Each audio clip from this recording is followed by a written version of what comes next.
Hey, great day. Welcome to another episode of the Leadership Seat. I am your nonprofit and leadership coach, Coach Davis, and for some, Coach AD. But whichever name you want to call me, I'm fine with it. Look, we're closing out our last segment of Ask for the Donation. This here is part 2. So let's just get straight to it. Look, at the end of part 1, I was asked a question. How do I captivate the donor enough to make the ask for the donation? Now, that's an excellent question. So let me suggest 5 things that you can start doing to help keep your donors' attention just so that you can make the ask for your donation. Number 1, make it compelling. Please don't bore them. Facts and figures are not usually interested enough on their own. Now, we all need to be more interested in making sure that we keep our donors' attention. So I need for you to narrate the circumstances so that your donor feels as if they're part of the story and how their contribution will serve as a huge asset to your organization's vision. Number 2, it should tell a story. I'm talking about a good story. Now, remember this here. Facts tell, stories compel. Look, statistics may tell a big picture of a problem, but it's not emotional enough to make the impact that will allow people to reach for their wallets. Now, tell the story of a domestic survivor who managed to end up starting a new life with her child, or whatever successful story that is related to your nonprofit. Make the story vivid, make it real, and yes, heartfelt if possible. I'm talking about you using words that will be able to paint a picture so the donor can imagine it. Now, we all love a great movie. For me, it's Love and Basketball. Yes, Love and Basketball. It's a great movie. But I'm talking about a movie that captures your attention and makes you want more of it, leaving you on that cliffhanger, that what if. So here's an opportunity for you to create your real life blockbuster movie. Just make sure it's a great one. Number 3, tell about real results of the donation. People want to know the good that comes from their donation. Trust me, they are not concerned about the management specifics of your nonprofit operations. People do not want to know about the staffing and what you're doing with it and who you're trying to hire and bring on board. Blah, blah, blah. Tell what the money is going to do and how it's going to help you move the needle forward in your organization. How many homeless people would eat a meal for their $10 donation? How many children are able to be in a safe place after school for their $20 donation?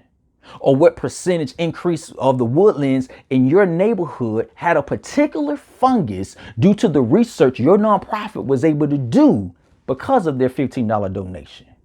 Allow your donors to see the difference that they made, and if it's a potential donor that you're trying to bring on, let them see the difference that they can make.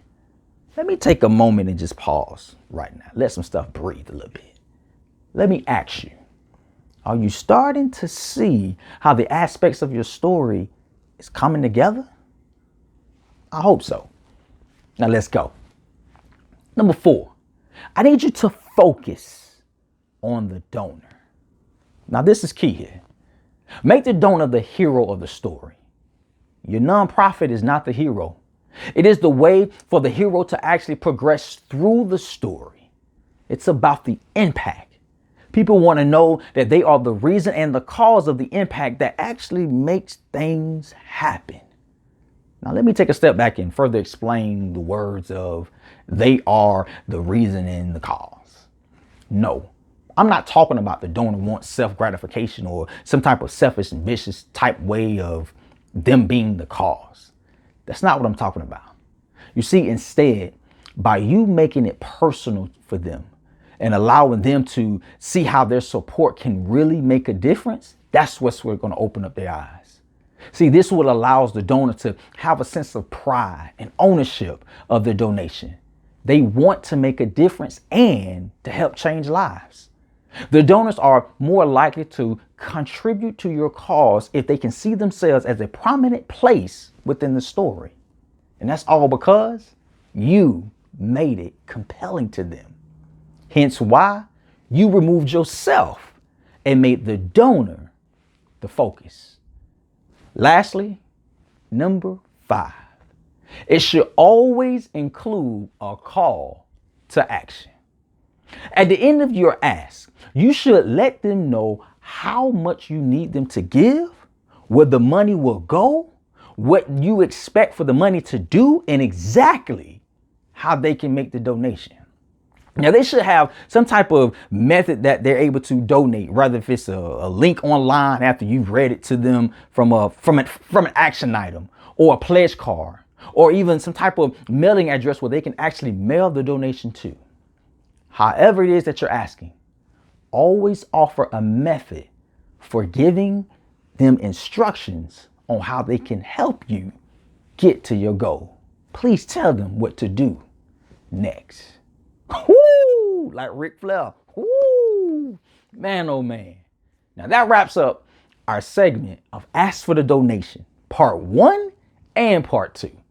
Now do me a favor, just one small little favor. Leave a comment in the comment section.